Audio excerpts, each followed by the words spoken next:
नमस्कार।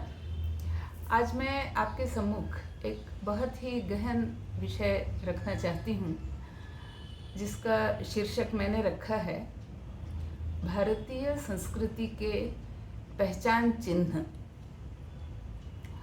और मित्रों, अभी गणेश पर्व चल रहा है। गणेश चतुर्थी से लेकर अनंत चतुर्दशी, इन 10 दिनों में पूरे भारतवर्ष में हम गणेश उत्सव मनाते हैं। और गणेश जी के लिए ये भी कहा जाता है कि प्रथम वंदना उन्हीं की जाती है। तो गणेश जी का वंदन करते हुए, उन्हें प्रणाम करते हुए मैं उनसे यह ज्ञान और सामर्थ्य मांगती हूँ। मैं उनसे यह ज्ञान और सामर्थ्य मांगती हूँ कि इस गहन विषय को निभाने का और अधिकार पूर्वक निभाने का सामर्थ्य वे मुझे प्रदान करें। मित्रों, यह जो विषय है भारतीय संस्कृति के पहचान चिन्ह, इसे गहन बताने का एक कारण है, 2 कारण हैं। पहला कारण तो ये है कि जो भारतीय संस्कृति है वह अति प्राचीन, सनातन, इस प्रकार की संस्कृति है। कोई कहता है यह 5000 वर्ष पुरानी है, कोई कहेंगे यह 20,000 वर्ष पुरानी है। तो उन बातों को छोड़ दें, लेकिन इतना तो अवश्य है कि संसार की सर्वाधिक प्राचीन संस्कृति भारतीय संस्कृति ही है। दूसरी विशेषता यह है कि संसार की सारी प्राचीन संस्कृतियाँ आज के दिन में लुप्त हो चुकी हैं, लेकिन एकमेव भारतीय संस्कृति है जो आज भी जीवंत है और जन गण में व्याप्त है। इसकी परंपराओं को आज भी हम निभाते हैं, मानते हैं, और यह हम आशा करके चलते हैं कि इन परंपराओं के कारण हमारा जीवन सुगम और समृद्ध होता है।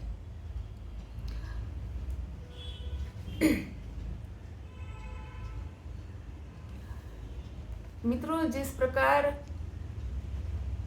पूरे विश्व में बाकी संस्कृतियां विनष्ट हुई, तो हमें भी उखाड़ फेंकने के बहुत प्रयास हुए। आज भी हो रहे हैं और आगे भी होते रहेंगे। तो हमें यह भी ध्यान देना होगा कि हम भविष्य काल में इन संकटों से कैसे पार निभाएं। और इसके लिए भी यह आवश्यक है जानना कि हमारी सांस्कृतिक पहचान किस बात से होती है और उसकी परिरक्षा हम कैसे कर सकते हैं। अगर मुझसे कोई पूछे कि भारतीय संस्कृति का एक वाक्य में ही बयान करो, तो मैं भगवद गीता की तरफ इशारा करूंगी। वहाँ एक वाक्य कहा गया है, श्रद्धामयोऽयं पुरुषः यो यच्छ्रद्धः स एव सः। अर्थात मनुष्य की जो श्रद्धा होती है, मनुष्य जिस बात को आदर्श समझता है, वही गुण उस मनुष्य के चरित्र का, उस मनुष्य के व्यक्तित्व का परिचायक गुण होते हैं, और वे गुण उसमें उतरते चलते हैं। बल्कि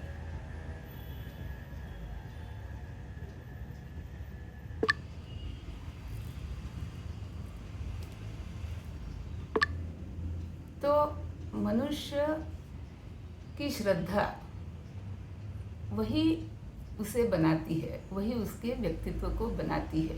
यह जो भगवद गीता का वाक्य है, यह मैं समझती हूँ कि हमारी संस्कृति की सबसे बड़ी पहचान है। किसी मनुष्य के श्रद्धा स्थल क्या हैं, वह किन व्यक्तियों को अपना आदर्श और श्रद्धा स्थान मानता है, यह भी अपने आप इसी कारण से महत्वपूर्ण बन जाता है और वह भी मनुष्य की पहचान का एक चिन्ह बनता है। लेकिन संस्कृति की बात पर आते हैं कि इस निष्कर्ष तक पहुंचने के लिए हमारी संस्कृति का मार्गक्रमण कैसे हुआ, किस प्रकार हम इस निष्कर्ष पर पहुँचे जब हम एक वाक्य में अपनी संस्कृति को श्रद्धा से जोड़ करके समझा सकते हैं। तो मित्रों जो हमारी संस्कृति का जो मार्गक्रमण हुआ उसे बहुत सुंदर तरीके से कविवर श्री जयशंकर प्रसाद जी ने हमें बताया है। वे लिखते हैं, हिमालय के आंगन में उसे प्रथम किरणों का दे उपहार, उषा ने हंस अभिनंदन किया और पहनाया हीरक हार। जगे हम लगे जगाने विश्व, लोक में फैला फिर आलोक।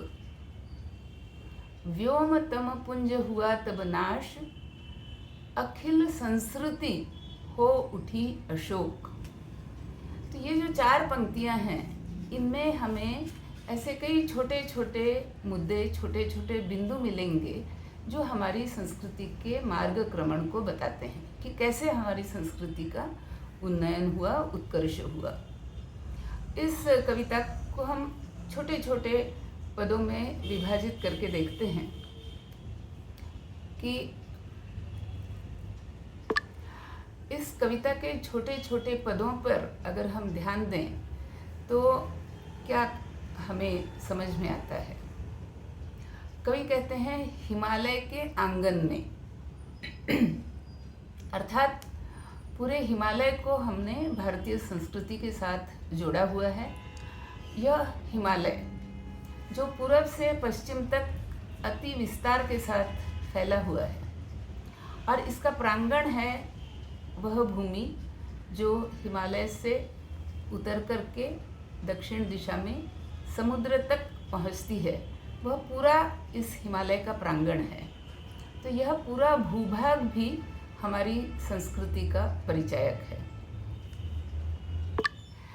अब दूसरी बात जो कवि कहते हैं, प्रथम किरणों का दे उपहार, अर्थात सबसे पहला जो ज्ञान का प्रकाश आया वह इसी धरती पर आया और उषा ने हंस अभिनंदन किया। उषा जो कि सूर्योदय से भी पहले आती है, पाँव फटने से वो आती है और उसके आते ही अंधकार छटना शुरू हो जाता है। तो वह उषा, वह सूरज जो ज्ञान के प्रतीक हैं, वह सबसे पहले हमारी इस धरती पर आए और हमें ज्ञानी बनाते गए। हमारे पास ज्ञान का विस्तार हुआ। आगे कवि कहते हैं,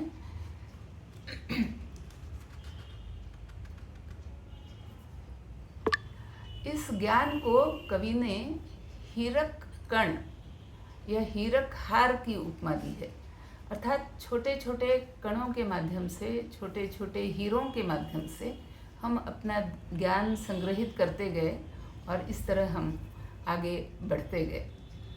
हीरक हार कहा है, तेज उसमें ध्वनित होता है। तो यह तेज जो है, यह मेधा का तेज है, प्रज्ञा का तेज है। हम मेधावान बने, हम प्रज्ञावान बने, हमने अन्वेषणा की, हम शोध करता हुए और इस प्रकार हमारे ज्ञान का विस्तार हुआ। और आगे कवि कहते हैं, जगे हम लगे जगाने विश्व, अर्थात जब हम जागे इस ज्ञान के आलोक में और अज्ञानता को पीछे छोड़ करके हमने ज्ञान बटोरना शुरू किया, तो उसके साथ साथ हमने इस ज्ञान को खूब बांटा भी है। लगे जगाने विश्व, पूरे विश्व तक यह ज्ञान फैले, ऐसी हमारी भूमिका और भावना भारतीयों की रही है। हमने यहाँ कोई इंटेलेक्चुअल प्रॉपर्टी राइट जैसी बात नहीं की। हाँ, इतना अवश्य है कि कभी कभी हमने इस ज्ञान को अपने उदर निर्वाह का साधन अवश्य बनाया होगा, लेकिन अपरिमित धन की लालसा वह कभी भी हमारे ज्ञान का उद्देश्य नहीं रही। ये एक बहुत महत्व की बात यहाँ हमें समझनी होगी। आगे कवि कहते हैं कि लोक में फैला फिर आलोक, अर्थात हमारे ज्ञान के कारण पूरा विश्व ही ज्ञान संपन्न होना आरंभ हुआ। और इसीलिए हम अपने संस्कृति के परिचयक दूसरी दो बातें कहते हैं। एक हम कहते हैं कृण्वन्तो विश्वमार्यम, और दूसरा हम कहते हैं वसुधैव कुटुम्बकम। तो कृण्वन्तो विश्वमार्यम का अर्थ क्या है कि विश्व के सभी लोग श्रेष्ठ बने, श्रेष्ठतर बने, श्रेष्ठतम बनने की ओर अग्रसर हों। और जो अंतिम पंक्ति में कवि ने एक बहुत ही सुंदर बात कही है कि जब व्योमतम पुंज हुआ नाश, पूरे विश्व में यह अज्ञान का अंधकार जो था उसका जब नाश होना आरंभ हुआ, तब आगे क्या हुआ, अखिल संस्कृति हो उठी अशोक। पूरी सृष्टि जो है उसको शोक रहित बनाने का हमारा यह संकल्प था, हमारा प्रयास था, यह हमारा उद्देश्य था।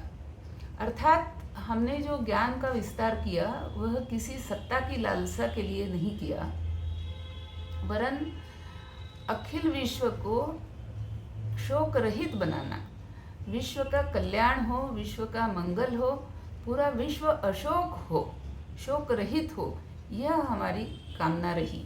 इस प्रकार कवि जयशंकर प्रसाद जी ने हमारे संस्कृति के पूरे इस इतिहास को, या पूरे मैं कहूँगी कि मार्गक्रमण का वर्णन किया है। तो हमारे जो ज्ञान बांटने की परंपरा थी उसका परिचय सत्ता से नहीं हो रहा था। विश्व में सत्ता स्थापित करने का हमारा उद्देश्य या परिचय नहीं था, वरन विश्व अशोक हो, शोक रहित हो, यही हमारी पहचान थी।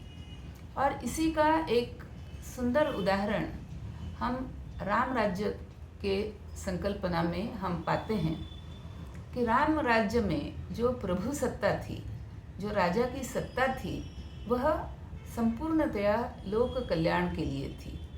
इसीलिए कहा है तुलसीदास जी ने कि दैहिक दैविक भौतिक तापा राम राज्य नहीं काहू ही व्यापा। अर्थात पूरा जो उनका राज्य था, पूरी प्रजा जो थी, वह सभी प्रकार के संतापों से मुक्त थी। और यह बिल्कुल मानी हुई बात है कि सिद्ध बात है कि जहाँ कहीं सत्ता होगी वहाँ पर संताप अवश्य होगा। तो जब कोई संताप नहीं रहा, ऐसा राज्य राजा राम का हुआ, तो इसका अर्थ ही ये होता है कि वह सत्ता के लिए राज्य नहीं था, बल्कि लोगों को समृद्ध बनाने के लिए, लोगों के उत्कर्ष के लिए और लोगों को शोक रहित बनाने के लिए वह राज्य था। और इसीलिए राम राज्य की कल्पना भारत में सर्वोपरि कही जाती है। मित्रों, हमारी एक बहुत ही प्रचलित सुंदर प्रार्थना है, ओम असतो मा सद्गमय तमसो मा ज्योतिर्गमय मृत्योर्मा अमृतंगमय। इसका जो अर्थ मैं लगाती हूँ वह अर्थ इस प्रकार है कि जब हम सत्य को पहचानने लगते हैं, जब हम सत्य का चिंतन करते हैं और जब हम सत्य का आचरण करते हैं, और इस प्रकार जब हम असत्य से उठ करके असत्य को पीछे छोड़ते हुए सत्य का निर्वाह करने लगते हैं, तब असतो मा सद्गमय, कोई हमें असत्य से सत्य की तरफ ले जा रहा है, ऐसी हम प्रार्थना करते हैं। तब आगे क्या होता है, तमसो मा ज्योतिर्गमय, तब हमारा तमस से ज्योति की तरफ, जाने का रास्ता, अर्थात अज्ञान से ज्ञान की तरफ जाने का रास्ता प्रशस्त होता है जब हम सत्य का निर्वाह करना सीखते हैं।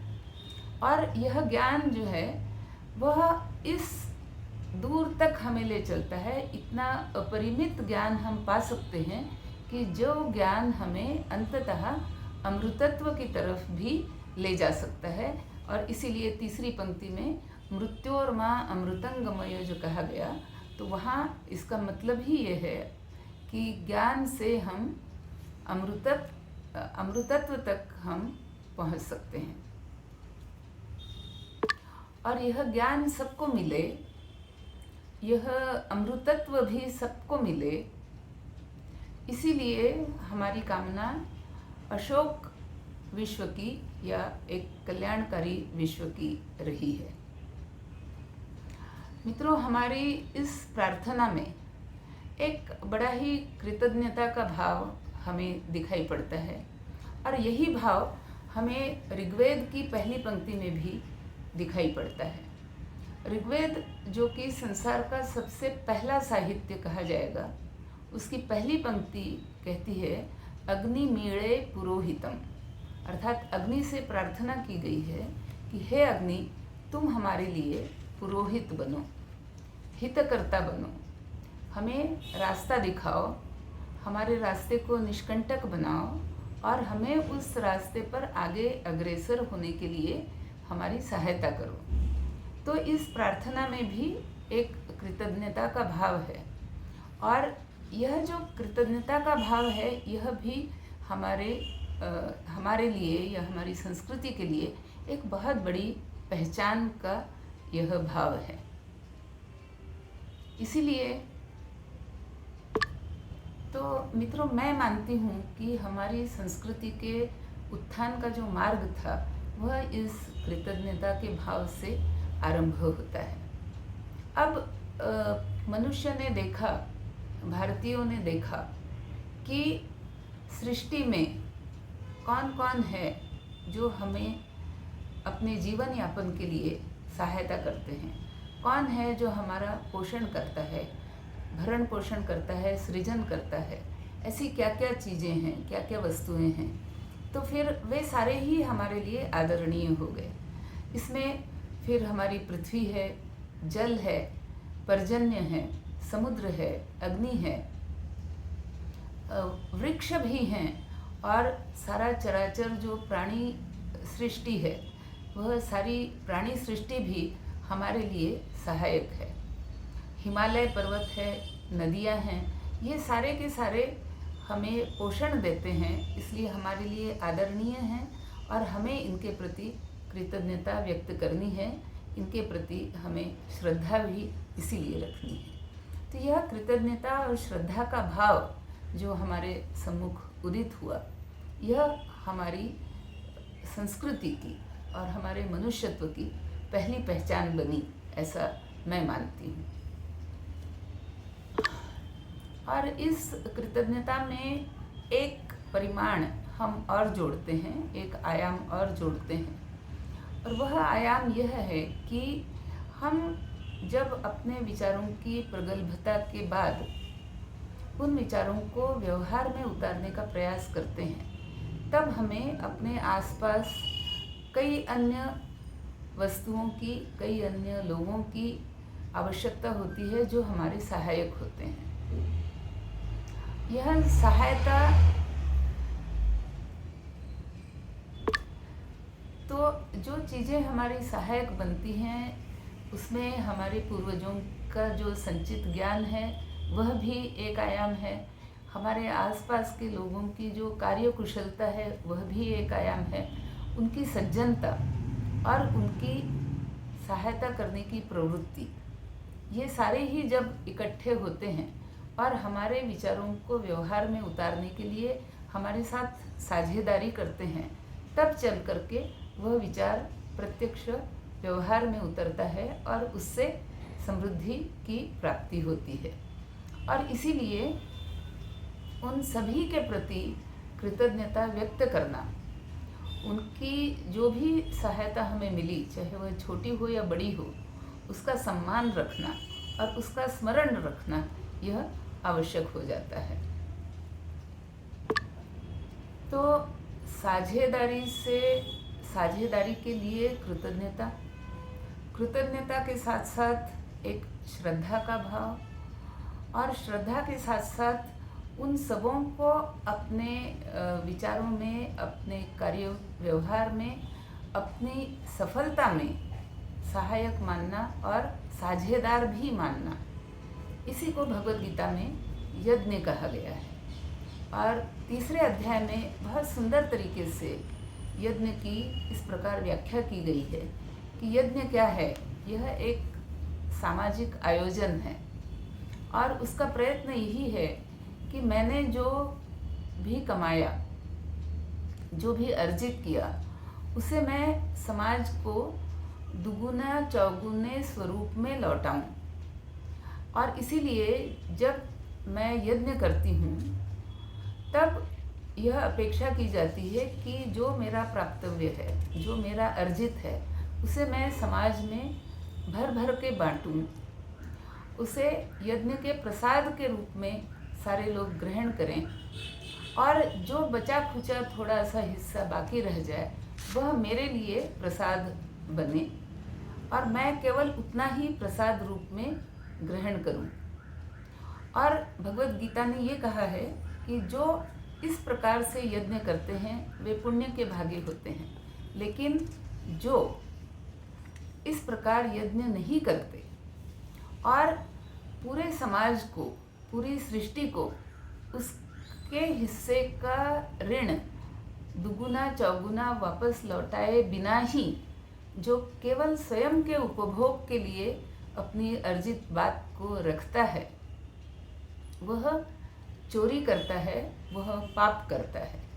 इतनी बड़ी व्याख्या इस यज्ञ की और ऋण से उऋण होने के लिए आवश्यक कही गई है। तो मित्रों, इस प्रकार से जब सत्य, ज्ञान साधना और उसे सारे संसार में बांटने की भावना, विश्व कल्याण, अभ्युदय, इन बातों को या इन गुणों को जब हमने प्रश्रय देना आरंभ किया और उस रास्ते से हमारी संस्कृति का विकास जब आरंभ हुआ, और उसके साथ साथ हमने राष्ट्र भावना को भी जोड़ा, उसके साथ साथ हमने अहिंसा, अचौर्य, अपरिग्रह, इन गुणों को भी हमने जोड़ा। इसके साथ साथ हमने अभ्युदय की भावना को भी जोड़ा। तब हमारे सामने एक दुविधा भी उत्पन्न हुई। उस दुविधा को मैं अभी बखान नहीं करती हूँ, इसे आपके लिए एक प्रश्न के रूप में छोड़ करके मैं अपनी अगली बात पर आती हूँ। लेकिन यह भी बता दूँ कि उस दुविधा का निराकरण भी हमारी उसी संस्कृति का एक अंग है, इसे भी हमें याद रखना पड़ेगा। तो मैं आपको ले चलती हूँ सृष्टि के निर्माण की कथानक पर। हमने अपने कथाओं में पढ़ा, जिसे हम इतिहास कहते हैं, हमने उसमें पढ़ा कि जब सृष्टि का निर्माण होने की अवस्था आई तो सबसे पहले ब्रह्मा की उत्पत्ति हुई और ब्रह्मा को यह आदेश हुआ कि आप सृष्टि का निर्माण करिए। तो ब्रह्मा ने बहुत विचार किया, बहुत तपश्चर्या की और फिर ब्रह्मा ने इस सृष्टि निर्माण का कार्य अपने हाथ में आरंभ किया। और उन्होंने कई मानस पुत्रों को जन्म दिया। और ब्रह्मा ने कई मानस पुत्रों को जन्म दिया। इनमें से एक है मरीचि, उनके पुत्र हुए कश्यप। ब्रह्मा के दूसरे मानस पुत्र थे दक्ष, उनकी कई कन्याएं थीं, जिनमें से 13 कन्याओं का विवाह दक्ष के साथ, 13 कन्याओं का विवाह कश्यप के साथ हुआ। तो फिर ब्रह्मा जी ने कश्यप को यह आदेश दिया कि अब तुम प्रजनन के मार्ग से प्राणी मात्र की रचना करो, प्राणी सृष्टि की, सजीव सृष्टि की रचना करो।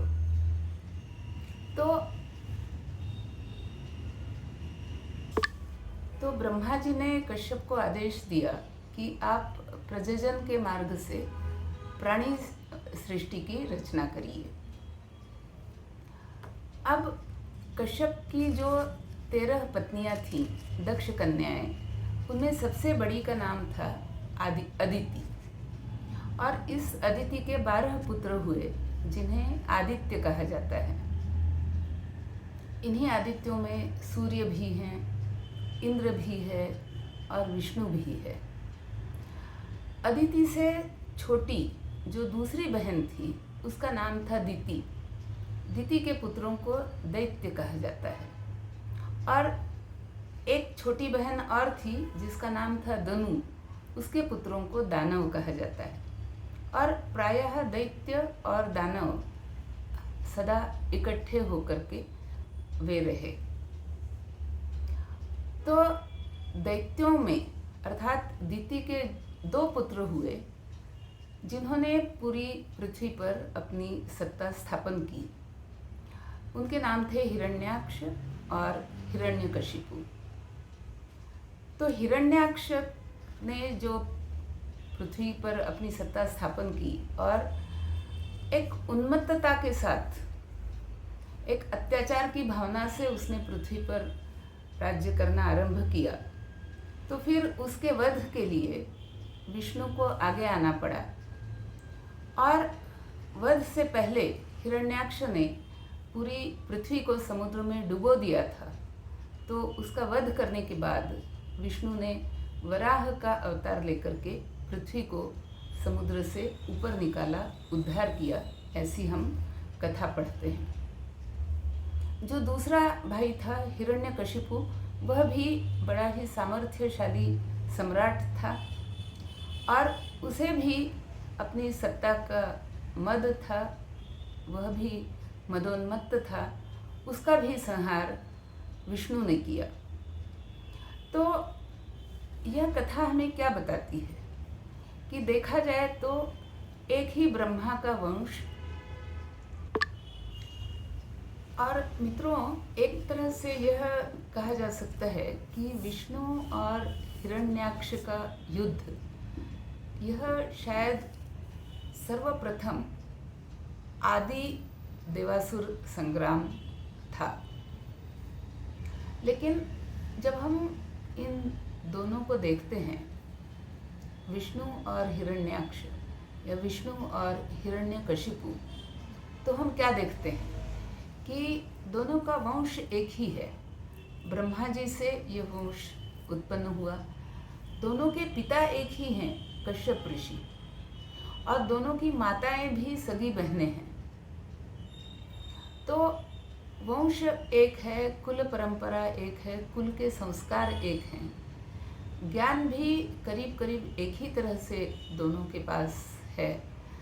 सामर्थ्य में, शक्ति में और तपश्चर्या में भी कोई भी दैत्य या दानव किसी भी तरह देवों से कम नहीं है। तो फिर ऐसी क्या बात है जो इन दोनों में विभेद करती है?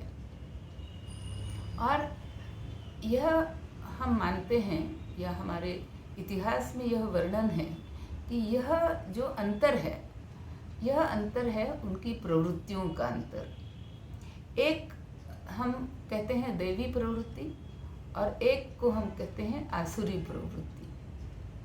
और इसका बहुत सुंदर वर्णन भगवद गीता में हमें 16वें अध्याय में बताया गया है।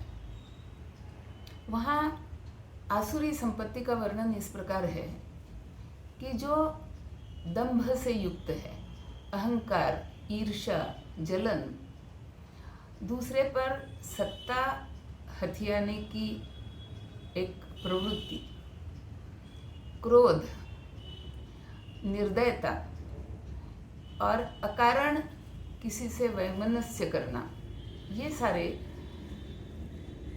आसुरी संपदा कहे गए हैं। और आसुरी संपदा का एक लक्षण और भी बताया है, वह है लालसा। आज मुझे यह मिला है, कल मुझे वह भी मिलना चाहिए, परसों मुझे वह भी मिलना चाहिए, इसके लिए मैं ऐसे प्रयास करूँगा, वैसे प्रयास करूँगा, लेकिन वह मुझे मिलना चाहिए। यह जो प्रवृत्ति है, और इसके साथ साथ एक बात और है। वह बात क्या है कि जो मैंने अर्जित किया वह केवल मेरे ही उपभोग के लिए है, या जो मेरा मित्र परिवार है उसी के उपभोग के लिए है, किंतु उससे बाहर जो समाज है उसके उपभोग के लिए मेरा अर्जित किया हुआ नहीं है। यह केवल मेरे लिए है। तो इस प्रकार का जो केवल मेरा और केवल मेरे मित्र परिवार का यह जो भावना है, जो हमें एक दूसरे से अपनी अर्जित वस्तुओं को बांटने से रोकती है, यज्ञ भावना से हमें रोकती है, यज्ञ बोध से हमें रोकती है, यह आसुरी प्रवृत्ति है। और इसके विपरीत दैवी प्रवृत्तियाँ या दैवी संपदा क्या बताई गई? तो दैवी संपदा में सारे गुण बताए, अहिंसा, सत्य, दया, क्षमा, शांति, न अतिमानिता यानी अति की लालच ना करना, इसके साथ साथ अचौर्य, धृति, पराक्रम, तेज, ये सारे दैवी संपदा बताए गए। और यह कहा गया कि दैवी संपत्ति जो है या दैवी संपदा जो है वह आपको मुक्त करती है, लेकिन आसुरी संपदा जो है वह निबंधाय आसुरी मतः। तो आसुरी संपदा आपको जकड़ करके रखती है, उस मोह में आपको फंसा करके रखती है। और इसी आसुरी संपदा के लिए वारंवार अगर देवासुर संग्राम होते हैं तो उस युद्ध को भगवान, या जिसे हम देवों का पक्ष जिसे हम कह सकते हैं, उस पक्ष से यह युद्ध वारंवार किया गया है। तो दंभ, दर्प, क्रोध, मोह, ईर्ष्या और इन सबसे उत्पन्न होने वाली अज्ञानता, यह भी आसुरी प्रवृत्ति का एक परिचायक है। और इसीलिए अगर हमें समाज को सबके कल्याण की तरफ ले जाना है, विश्व मंगल की तरफ अगर ले जाना है, तो हमें समाज में दैवी गुणों का प्रयत्न पूर्वक उन दैवी गुणों को समाज में प्रस्थापित करना पड़ता है। यह देखना पड़ता है कि पीढ़ी दर पीढ़ी ये गुण हमारे समाज में बसते चलें, यह गुण समाज के लिए श्रद्धा स्थान बने, यह बहुत आवश्यक है। अन्यथा ये गुण समाज में नहीं उतरेंगे, और समाज में अगर दैवी संपदा अगर अधिक प्रभावी नहीं रही, तो फिर आसुरी संपदा ही समाज में अधिक प्रभावी रहेगी।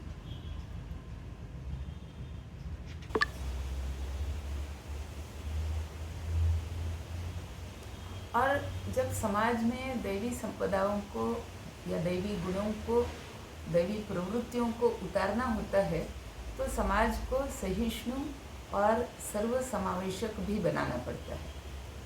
एक तरह से कहें तो जो सबका साथ, सबका विकास की बात कही जाती है, लेकिन वहाँ एक परंतु भी है। और मैं कहूँगी कि यह परंतु ही हमारे लिए दीपस्तंभ भी है। लेकिन इस प्रश्न को, जैसे मैंने एक दुविधा की बात को पीछे छोड़ा, इस प्रश्न को भी मैं अभी के लिए पीछे छोड़ रही हूँ। मैं भारतीय संस्कृति के दूसरे दो अत्यंत महत्वपूर्ण पहलुओं पर आती हूँ।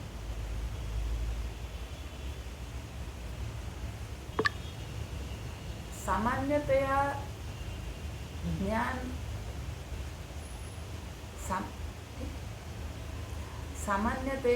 ज्ञान का सत्यापन तर्क के आधार पर और बुद्धि प्रामाण्य भी तर्क के आधार पर होता है। जो बात तार्किक है तर्क संगत है वह ज्ञान में गिनी जाती है। लेकिन भारतीय संस्कृति में एक सभी ने विचार करके यह तय किया कि केवल तर्क संगत होना यह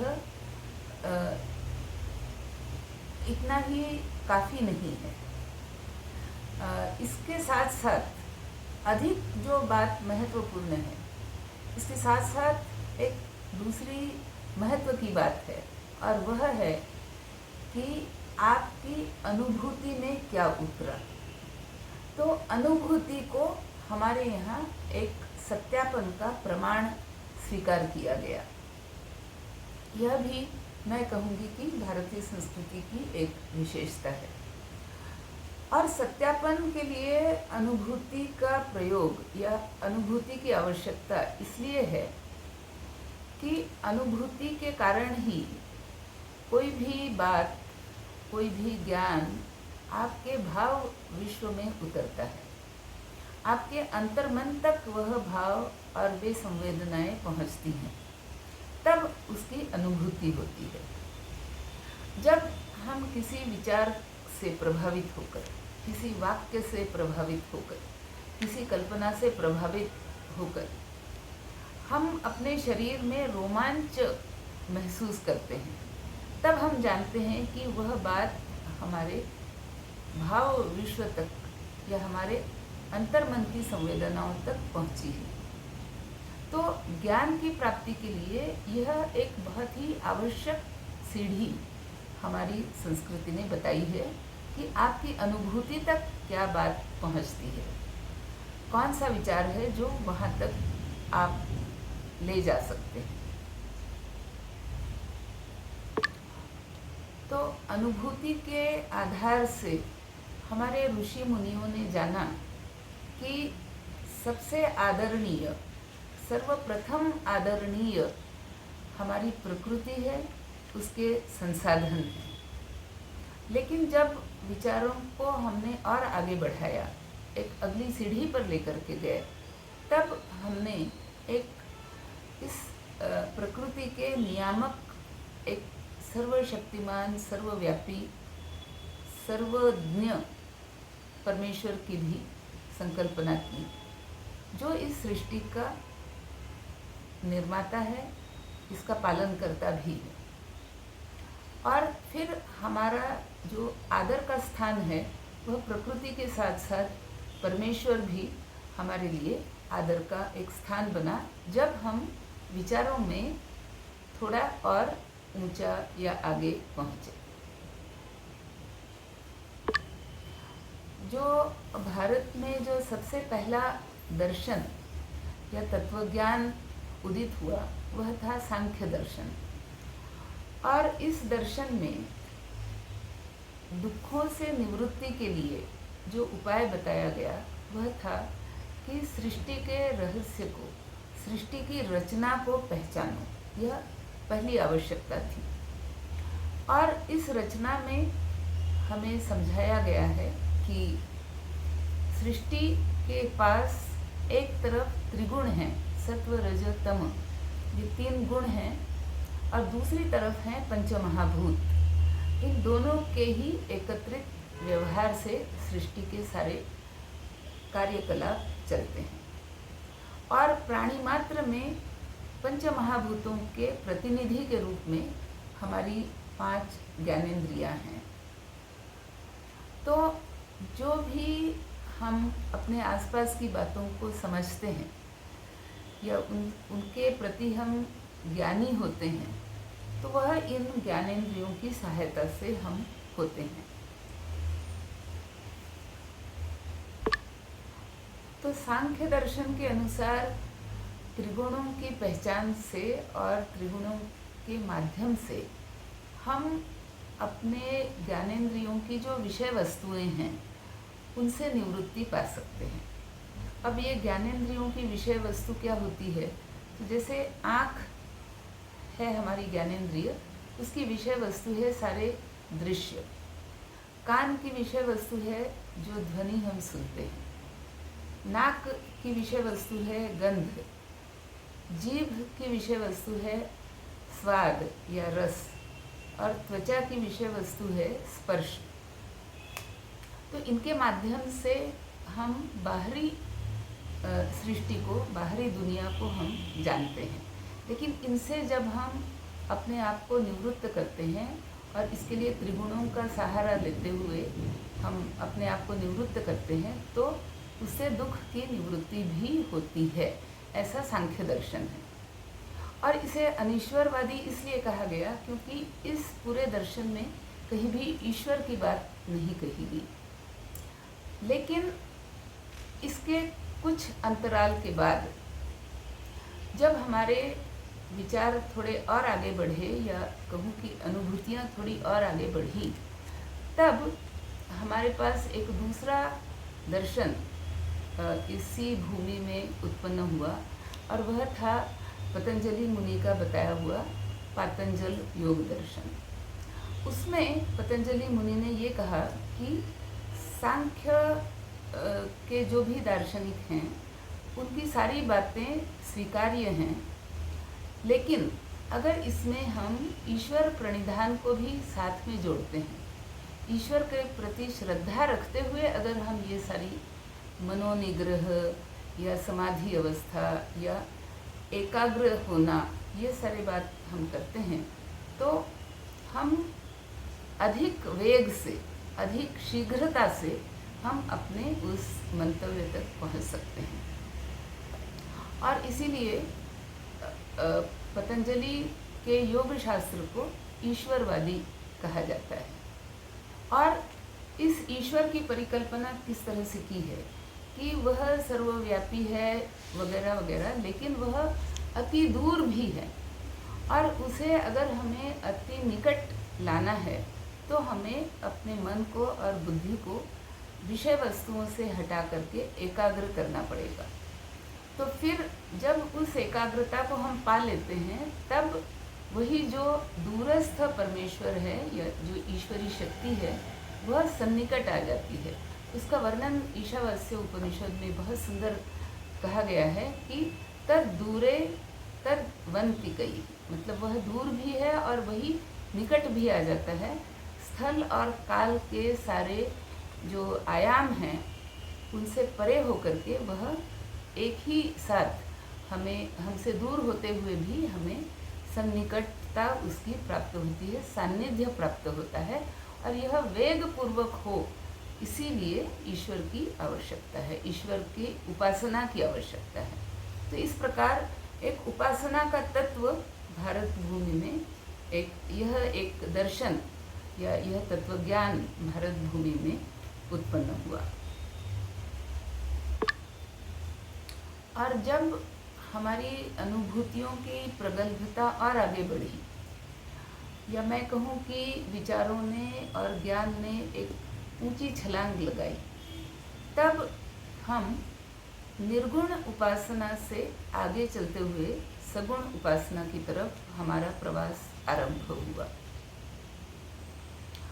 अर्थात निर्गुण उपासना से सगुण उपासना, यह एक हमारे विचारों को आगे बढ़ाने वाली प्रक्रिया रही, ऐसा मैं समझती हूँ। और सगुण उपासना से हम अपने प्राप्तव्य को और अधिक वेग से प्राप्त करते हैं, यह मान्यता हमारे समाज में स्थापित हो गई। इसीलिए हम देखते हैं कि रामायण का नायक भी जब उसे युद्ध करना है रावण के साथ, तो पहले वह रामेश्वर की प्रतिमा स्थापन करता है, और उस शिवलिंग की उपासना के बाद ही वह युद्ध के लिए तत्पर होता है, प्रस्तुत होता है। और 9 दिन के युद्ध के पश्चात भी जब उसे विजय प्राप्त नहीं होती, तब वह पुनः एक बार दुर्गा की उपासना करता है, और उस उपासना के बाद शक्ति ग्रहण करके फिर 10वें दिन वह रावण का वध करता है।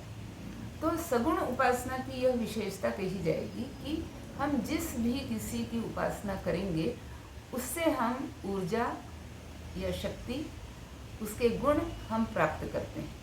और इसका सुंदर उदाहरण हम देखते हैं एकलव्य का, जो केवल मूर्ति की उपासना से, गुरु की मूर्ति की उपासना से उसने इतना अधिक कौशल हासिल किया कि वह विश्व के सर्वश्रेष्ठ धनुर्धरों में वह गिना जाने लगा, या उस कगार तक वह पहुंच गया।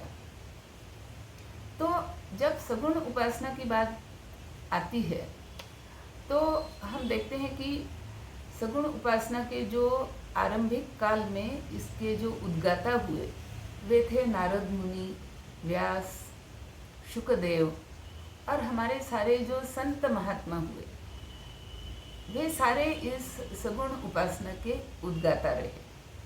और इस उपासना का एक दूसरा प्रातिनिधिक, जिसको हम कहें स्थल, वह थे हमारे मंदिर, हमारी मूर्तियाँ और उनके विग्रह की स्थापना के विभिन्न वर्णन जो हमें अपने ग्रंथों में मिलते हैं।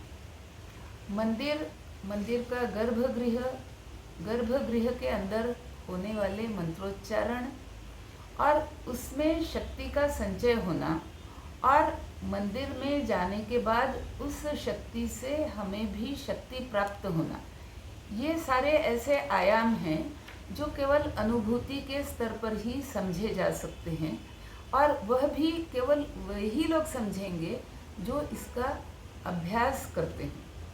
और इस अभ्यास में दो चीज़ें आवश्यक हैं, दो बातें आवश्यक हैं।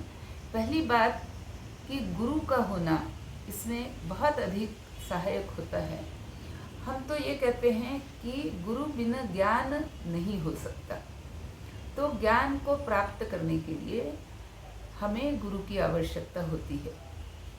तो सगुण उपासना में जहाँ एक तरफ ईश्वर की उपासना को हम महत्व बताते हैं, उसी तरह गुरु से ज्ञान ग्रहण करना भी महत्व का हो जाता है।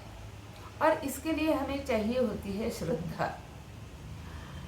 वैसे देखा जाए तो आप चाहे सगुण उपासक हों या निर्गुण उपासक हों या आप अनीश्वरवादी भी हों, लेकिन श्रद्धा तीनों के लिए आवश्यक है। क्योंकि अगर आपको दुख निवारण चाहिए, दुख से निवृत्ति चाहिए, तो मन में कहीं ना कहीं यह विश्वास होना चाहिए, यह आशा होनी चाहिए कि हमारे इन प्रयासों से दुख की निवृत्ति होने वाली है। अगर यह आशा ना रहे, अगर यह श्रद्धा ना रहे, तो किसी भी तरह से हम प्रयास कर लें, लेकिन वह हमें उस दुख की निवृत्ति में सफल नहीं बना सकते। और बात केवल दुख के निवृत्ति की नहीं है, किसी भी वस्तु को पाने के लिए भी, किसी सुख की प्राप्ति के लिए भी जो हम प्रयास करते हैं, उन प्रयासों के प्रति हमारा अपना विश्वास, हमारे अपनी प्रयास के साथ साथ श्रद्धा, यह अत्यावश्यक होती है, तभी वह प्रयास सफल होते हैं। तो इसलिए इन बातों को हमारे ऋषि मुनियों ने, हमारी संस्कृति ने, हमारे समाज ने भी बहुत अधिक महत्व दिया। तो यदि सारांश में मैं कहूँ तो अनीश्वरवाद की अपेक्षा ईश्वर को मानना और निर्गुण उपासना की अपेक्षा सगुण उपासना की तरफ बढ़ना, यह मेरे विचार में विचारों की उत्तरोत्तर सीढ़ियाँ हैं, ना कि इसके विपरीत। और यह हमारी प्रगल्भता को दिखाता है, और जो हमारे प्राप्तव्य हैं उन तक पहुंचने का जो सुगम और शीघ्रगामी रास्ता है, वह हमें बताता है।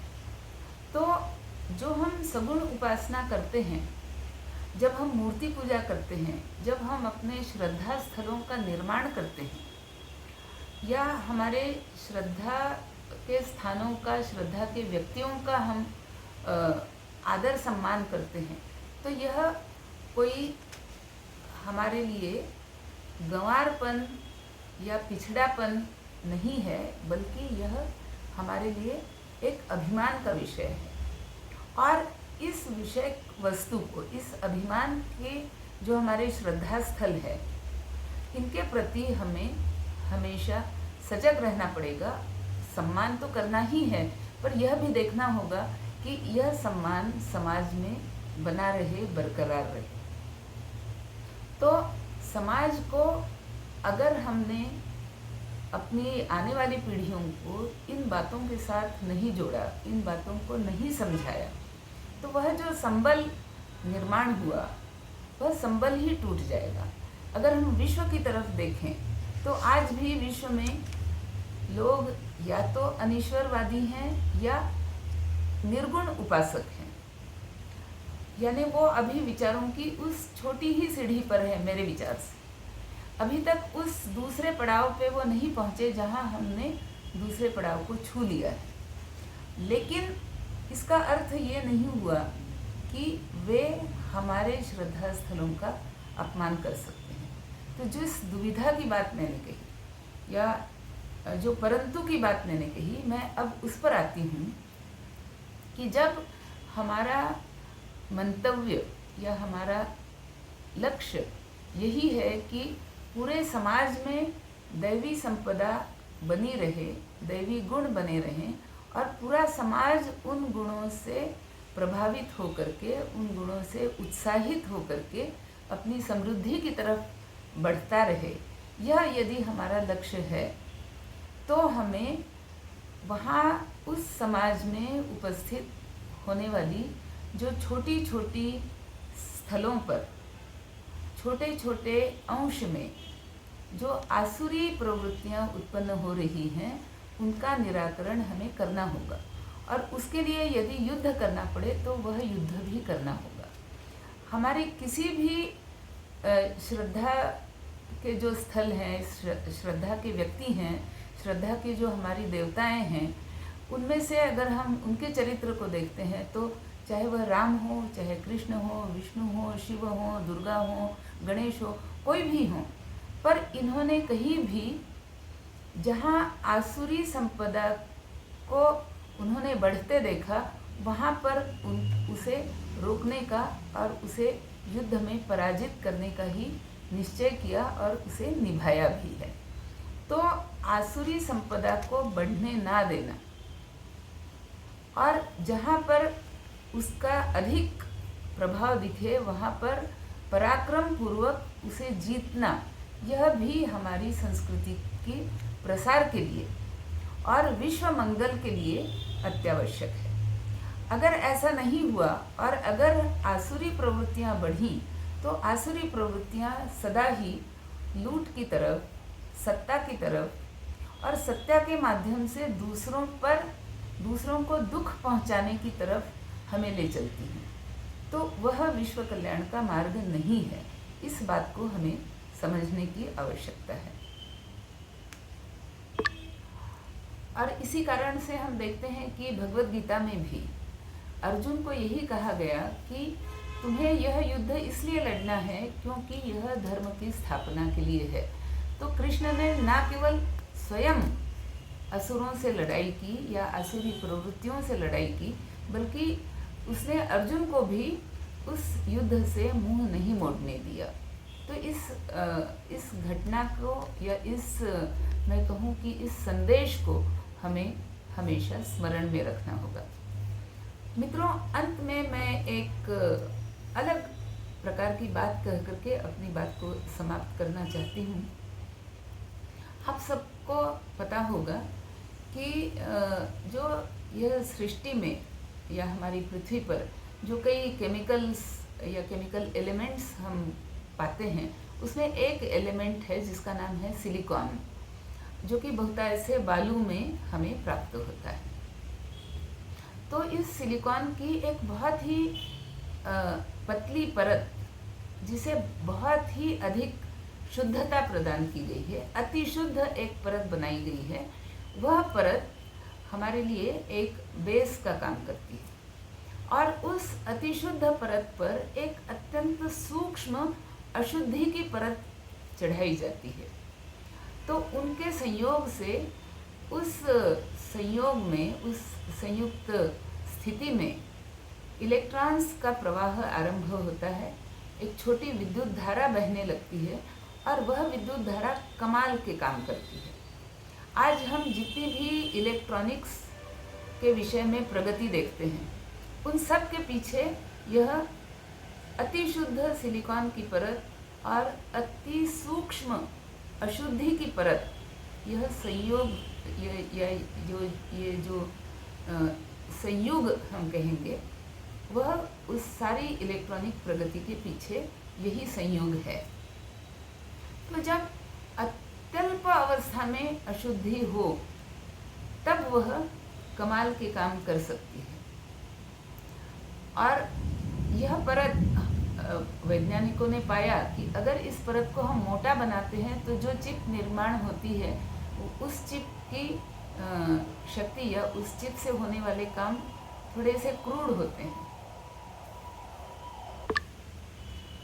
तो एक अतिशुद्ध सिलिकॉन की परत पर एक अत्यंत सूक्ष्म अशुद्धि की परत जब चढ़ती है और उससे जो संयोग बनता है वह हमारे लिए कमाल के काम करता है। तो ये जो देवासुर संग्राम जैसे छोटे छोटे युद्धों की बात मैंने कही, यह भी उन अशुद्धियों की तरह है।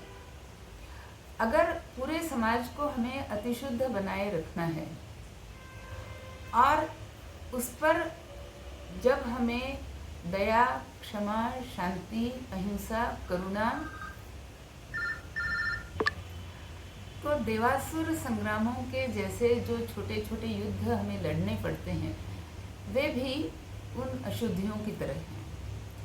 समाज में अगर हमें दया, क्षमा, शांति, अभ्युदय, विश्व कल्याण, यज्ञ बोध ऐसे गुणों को हमें प्रस्थापित करना है, उनकी वृद्धि करनी है, तो जहाँ कहीं हमें आसुरी प्रवृत्ति दिखेगी उसके साथ एक छोटा युद्ध करना और पराक्रम पूर्वक उस युद्ध को जीतना, यह भी उतना ही आवश्यक है जितना समाज में दैवी गुणों की प्रस्थापना आवश्यक है।